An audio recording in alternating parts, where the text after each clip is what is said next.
हम व्यसन छोड़ना चाहते हैं, छूटता नहीं है। बहुत लोग मुझे ये कहते हैं कि बार बार हमें मालूम है कि ये गुटखा खाना अच्छा नहीं है, लेकिन तलब उठ जाती है, क्या करें। बार बार लगता है कि ये बीड़ी सिगरेट पीना अच्छा नहीं है, लेकिन तलब हो जाती है, तो क्या करें। हमें मालूम है कि शराब पीना अच्छा नहीं है, लेकिन तलब आ जाती है, तो क्या करें। तो आपको बीड़ी सिगरेट की तलब ना आए, गुटखा खाने की तलब ना लगे, तंबाकू खाने की तलब ना हो, शराब पीने की तलब ना हो, इसके लिए एक छोटा सा उपाय बताता हूं जो बहुत आसान है, आप आसानी से कर सकते। पहला उपाय तो ये है कि जिनको बार बार तलब लगती है और जो अपनी तलब पर कंट्रोल नहीं कर पाते, नियंत्रण नहीं कर पाते, इसका माने उनका मन कमजोर है। और परम पूजनीय स्वामी जी कहते हैं कि मन को मजबूत बनाओ। मन को मजबूत बनाने का सबसे आसान तरीका है, थोड़ी देर आराम से बैठ जाओ, जैसे मैं बैठा हूं, आलती पालती मार के, इसको हम सुखासन कहते हैं। आंखें बंद कर लो, दाहिनी नाक बंद कर दो और खाली बाईं नाक से सांस भरो और छोड़ो। खाली बाईं नाक से सांस भरो और छोड़ो, बाईं नाक से सांस भरो और छोड़ो। जिसको हम लोग चंद्र नाड़ी कहते हैं, उसको सक्रिय कर दो। जितनी ज्यादा सक्रियता आपके चंद्र नाड़ी की होती जाएगी, मन की शक्ति आपकी अपने आप बढ़ती चली जाएगी और आप इतने संकल्पवान हो जाएंगे जो आसानी से कोई भी बात ठान लेंगे तो उसको बहुत आसानी से कर डालेंगे। ये एक तरीका है, बहुत आसान है, ये भी प्राणायाम का ही तरीका है। दूसरा एक तरीका है कि आपके घर में एक आयुर्वेदिक औषधि है जिसको आप सब जानते हैं और पहचानते हैं। हम उसका बहुत इस्तेमाल करते हैं लोगों का व्यसन छुड़वाने में, और उस औषधि का नाम है अदरक। अदरक हम सबके घर में है। इस अदरक के टुकड़े कर लो छोटे छोटे, उसमें नींबू निचोड़ दो, थोड़ा सा काला नमक मिला लो और इसको धूप में सुखा लो। सूरज की धूप में इसको सुखा लो।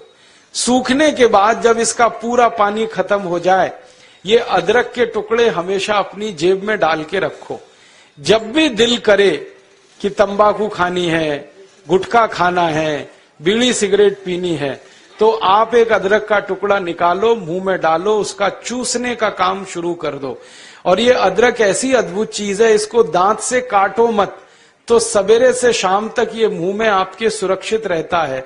इसको चूसते रहो, आपको गुटखा खाने की याद ही नहीं आएगी, आपको बीड़ी सिगरेट पीने की तलब ही नहीं आएगी और दारू की तलब भी छूट जाएगी।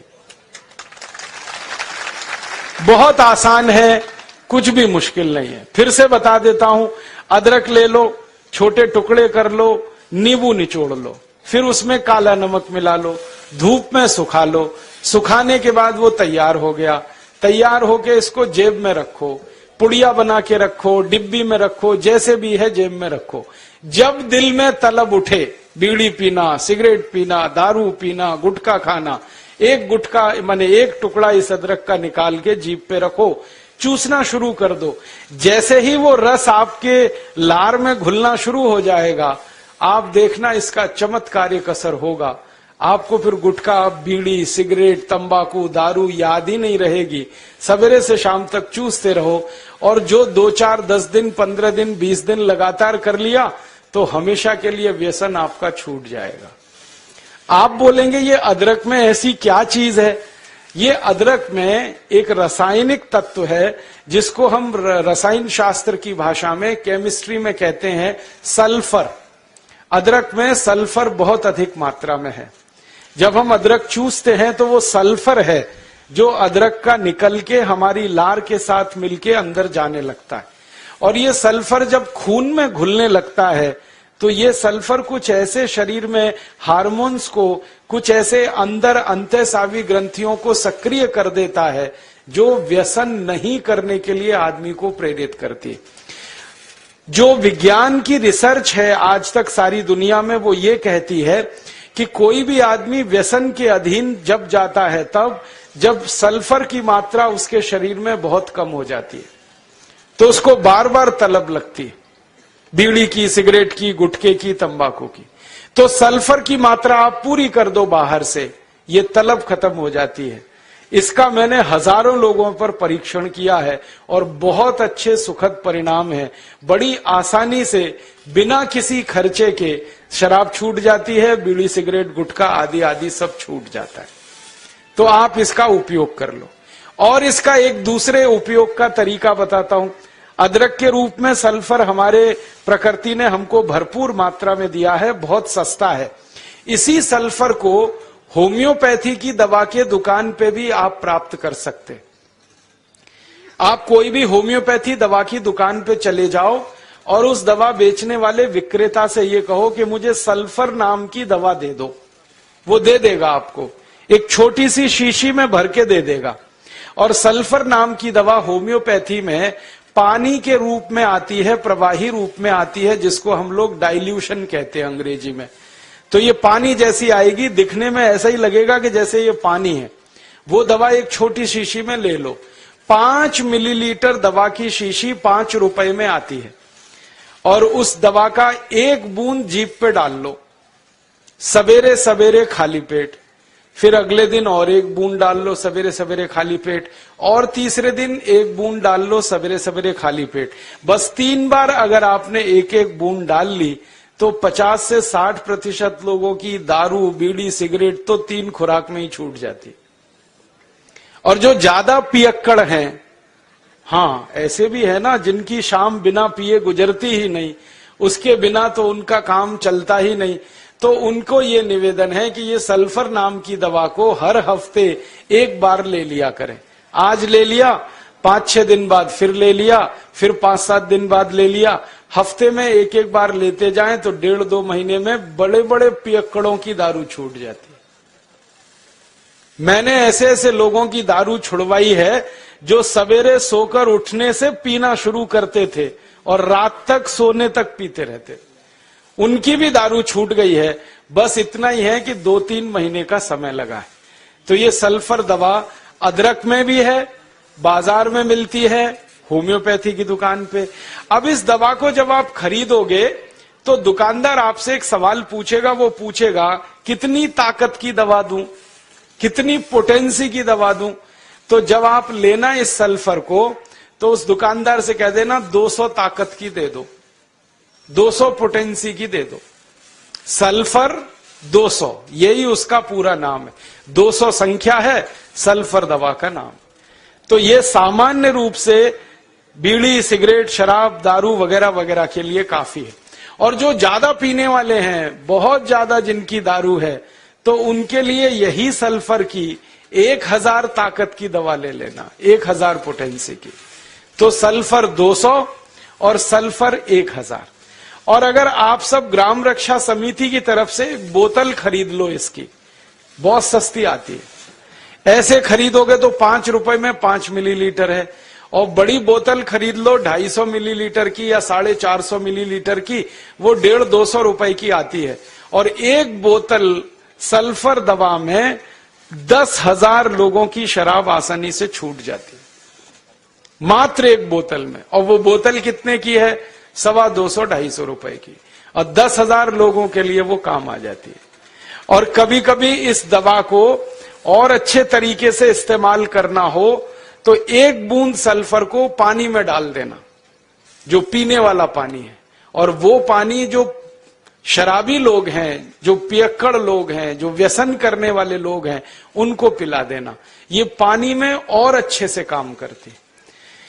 कई बार तो मैंने ऐसा भी किया है कि 1 बाल्टी पानी ले लिया, उसमें 1 बूंद डाल दिया, अब वो पूरा पानी ही दवा हो गया। उसमें से 1-1 चम्मच पिला दिया लोगों को, तो भी व्यसन उनके छूट जाते हैं। तो एक बता दिया मैंने आपको, अदरक उसका इस्तेमाल करना है व्यसन छोड़ने के लिए, और दूसरा बता दिया मैंने आपको सल्फर जो होम्योपैथी में है, एक 200 ताकत की, एक 1000 ताकत की। और पहली बात जो सबसे पहले मैंने बताई कि मन को थोड़ा मजबूत कर लो, तो बाईं नाक से सांस लेना, बाईं नाक से सांस निकालना 5 मिनट रोज सुबेरे भी अगर आपने कर लिया तो आपके जीवन से सब तरह की कमजोरी मन की खत्म हो जाएगी और व्यसन छोड़ना आपके लिए बहुत आसान हो जाएगा। कभी भी किसी को मजाक नहीं करना। जैसे आप किसी को व्यसन मुक्त बनाना चाहते हैं, वो व्यक्ति बहुत दारू पीता है, ठीक है पीता है, अभी उसका कोई कमजोरी है जिसके कारण वो पीता है, तो उसको दारू से बाहर निकालना ये हमारा कर्तव्य है, लेकिन कभी उसके लिए टीका नहीं करना, टिंगल नहीं करना, उसका मजाक नहीं करना, क्योंकि जैसे ही आपने टीका किया, टिंगल किया, तो आपका सारा काम व्यर्थ है। उसको ये मान के कोशिश करना कि इसको कोई बहुत बड़ी कमजोरी है शरीर में। देखिए, व्यसन जब आता है ना शरीर में, तो शरीर की कमजोरी से आता है, दुर्गुण वो नहीं है। बहुत लोग कहते हैं कि ये व्यसन करता है इसलिए इसमें गुण कम है। गुण की कमी नहीं होती है, वो व्यक्ति को शरीर में कुछ कमजोरी आती है। कमजोरी क्या आती है? सभी व्यक्ति के शरीर में कुछ रसायन होते हैं, कुछ धातुएं होती है, उनमें से कोई एक दो रसायन कम हो गए, कोई एक दो धातुएं कम हो गई, तो व्यक्ति दारू पीना शुरू कर देगा, बीड़ी पीना, सिगरेट पीना, मावा खाना शुरू कर देगा। वो सामान्य रूप से मैंने जो शोध किया है वो ये कि सभी दारू पीने वाले लोगों के शरीर में एक केमिकल, एक रसायन की बहुत कमी आ जाती है। वो रसायन का नाम है सल्फर।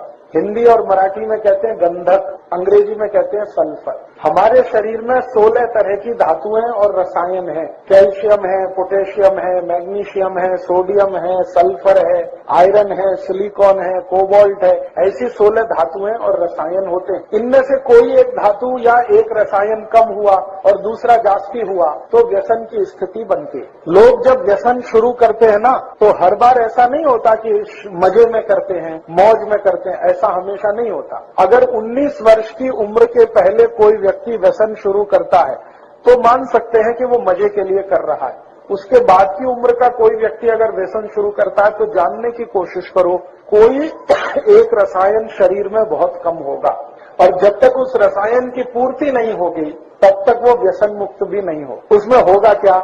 शुरू में आपने उसको समझाया, 1-2 दिवस समझ गया, फिर कोई दिन चुपके से जाके पी के आएगा, आपको बताएगा भी नहीं, और फिर आपको पता चला, आप बोलोगे यार तुमने फिर पी लिया, तो उसने कहा क्या करूं, मन नहीं मानता, शरीर नहीं मानता। वो मन मानता इसलिए नहीं है कि वो दारू के मदद से उसको वो रसायन की तात्कालिक पूर्ति होती है, शरीर उसकी मांग करता है। शरीर कहता है इसको पियो, इससे तुम्हारी ये कमी पूरी होती, लेकिन वो होती तात्कालिक है, परमानेंट नहीं है। तो ऐसे व्यक्ति को कोई औषध अगर दे दी जाए जो उसके रसायन की पूर्ति कर दे, तो जीवन पर्यंत वो व्यसन मुक्त हो सकता है। अब वो क्या रसायन है वो जानना थोड़ा चिकित्सा विज्ञान का काम है। मैं इस पर थोड़ा शोध करता हूँ। चाय कॉफी जो लोग पी रहे हैं उनके शरीर में आर्सेनिक नाम के रसायन की बहुत कमी आती है, इसलिए वो बार बार चाय कॉफी। शराब पीने वालों को सल्फर, गंधक की बहुत कमी आती है शरीर में, इसलिए बार बार शराब पीते हैं। बीड़ी पीने वाले, सिगरेट पीने वाले और हुक्का पीने वाले,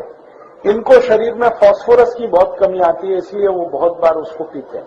ऐसे 16 रसायन हैं, जिसकी भी कमी आएगी उसकी पूर्ति करने के लिए शरीर उसको प्रेरित करेगा, फिर जाकर वो पिएगा। तो ऐसी परिस्थिति है। तो आप अगर इसको समझ सकते हैं तो ये ध्यान रखिए कि कोई व्यक्ति अगर व्यसन कर रहा है तो उसके शरीर की कोई बड़ी भारी कमजोरी है या उसके शरीर में कोई बहुत बड़ी कमी है जिसके चलते वो ऐसा कर रहा है। कमी दूर हो जाए तो वो नहीं करेगा। तो इसलिए मैंने आपसे कहा कि कभी भी आप किसी भी व्यक्ति की जो इस तरह के व्यसन में फंसा हुआ है, टीका नहीं करना, मजाक नहीं करना, हंसी खिल्ली नहीं करना उसकी, क्योंकि वो उसकी कोई बड़ी कमजोरी है। वो जानबूझ के कई बार ऐसा नहीं करता है, कोई बड़ी कमजोरी के तहत करता है। तो भारत में 23 लाख संत हैं, 23 लाख इस देश में संत हैं। 23 लाख से भी जास्ती हैं, 23,80,000 और कुछ 100 में भी होंगे। ये सरकार के आंकड़े हैं। इतने साधु संत हैं, महात्मा हैं, और 107 कोटि का भारत है। अगर ये कर लेते तो भारत में इतना भ्रष्टाचार, इतना अनाचार, इतनी व्यसन क्यों होती? तो साधु संत दूसरे को नहीं सुधारते, वो अपनी सेवा कराते। उनको अहंकार इस बात का है कि वो समाज को सुधारना कर रहे हैं, वो कोई समाज को सुधारना नहीं करते। ये बात मैंने बहुत बड़े बड़े संतों को कही है उनके मुंह पर कि आप तो अपनी सेवा करा रहे हैं, आपको अहंकार है कि आप समाज के लिए कर रहे हैं। समाज आपके लिए कर रहा है, आप समाज के लिए कुछ नहीं कर। तो आप में से किसी को साधु होने का नहीं है, ध्यान रखना। इस संत भी होने का नहीं है, संत और साधु कहलाने की भी जरूरत नहीं है। हम सामाजिक कार्यकर्ता हैं और हमारा स्थान बहुत ऊंचा है, क्योंकि हम समाज में रहते हुए कोशिश कर रहे हैं समाज को मदद करने की।